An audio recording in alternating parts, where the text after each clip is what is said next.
মানে এই যে একটা সংগঠন, এই একটা সংগঠনের মাধ্যমে এই যে একটা অফিস হলো, এই অফিসের মাধ্যমে আমাদের উদ্দেশ্যটা কি? প্রশ্ন তো আসতে পারে যে একটা প্রোগ্রাম আমরা করলাম, একটা অফিস করলাম, এবং অফিসের মাধ্যমে আমাদের মেসেজটা কি আপনার সবার কাছে?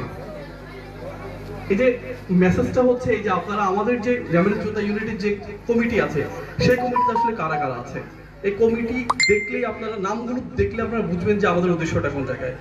আমাদের যেমন এখানে একজন শিক্ষার্থী আছেন যে সুদূর মার্কিন যুক্তরাষ্ট্রে যে গ্র্যাজুয়েট পড়াশোনা করছে, সেখানে অনার্স করছে, সে কিন্তু আমাদের এই কমিটিতে আছে। একই সাথে আমাদের যে ভাইরা আছেন, আমাদের নয়ন ভাই আছেন, ক্যাপ্টেন সোহন ভাই আছেন, যারা দেশের বাইরে থেকে যেমন তারা কিন্তু রেমিটেন্স পাঠাচ্ছেন। একই সাথে আমাদের এখানে বিশ্ববিদ্যালয় পড়ুয়া ছাত্ররাও আছে, এবং এর মাধ্যমে আমরা একটা প্ল্যাটফর্ম তৈরি করেছি। এই প্ল্যাটফর্মটা হচ্ছে এই যুব সমাজ যারা আছে তাদেরকে সঠিক পথে রাখা। বর্তমান যে আধুনিক যে সমাজে আমরা দেখছি, আমরা সবচেয়ে বেশি দেখছি মাদকের যে সয়লাব, অনেক বেশি মাদক দেখা যাচ্ছে।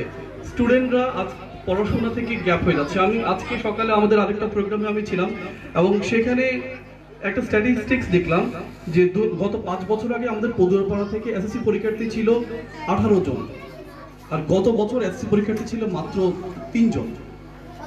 কমছে কিন্তু, এবং কমার ক্ষেত্রে কিন্তু যারা ছেলে আছে, ছেলে মানে ওরা পড়াশোনা কন্টিনিউ করছে না, ঝরে পড়া, আমরা ছাত্র বলছি যে ঝরে পড়ে যাচ্ছে। আপনার আরেকটা বিষয় আমি আপনাদেরকে একটু বলে রাখি যে পুরো নাঙ্গলকোটের মধ্যে কিন্তু পদুয়ারপাড়ার একটা সুনাম আছে। সেই সুনামটা দুই দিকে। সেই সুনামটা হচ্ছে আমাদের এই ছোট্ট একটি গ্রামে কিন্তু বিভিন্ন বিশ্ববিদ্যালয়ের স্টুডেন্টরা কিন্তু আছে। আমাদের একটু আগে যেটা বলছিলাম যে যুক্তরাষ্ট্রে পড়ার স্টুডেন্ট আছে বাদল, আমাদের এখানে জাহাঙ্গীরনগর পড়ার স্টুডেন্ট আছে, বরিশাল বিশ্ববিদ্যালয়, আমাদের north university, BRAC university, double university, সবচেয়ে ভালো ভালো সাবজেক্টে পড়া স্টুডেন্টরা কিন্তু আমাদের এখানে আছে।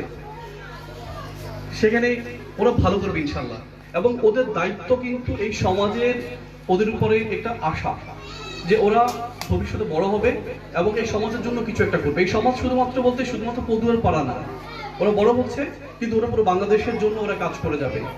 দ্বিতীয়ত হচ্ছে আপনারা দেখবেন যে ছাত্রের কথা দিয়ে বললাম যে এদিক দিয়ে একটা আমরা সুনাম আছে, আরেকটা সুনাম হচ্ছে আমাদের যুব সমাজ।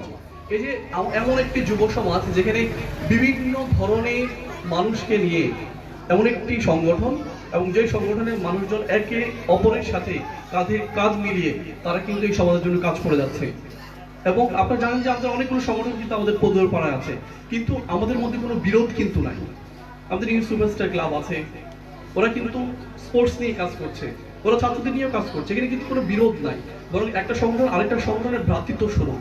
একটা কমিটি আরেকটা কমিটির সাথে একটা কোনো অন্তঃকোন্দল কিন্তু আপনি পাবেন না।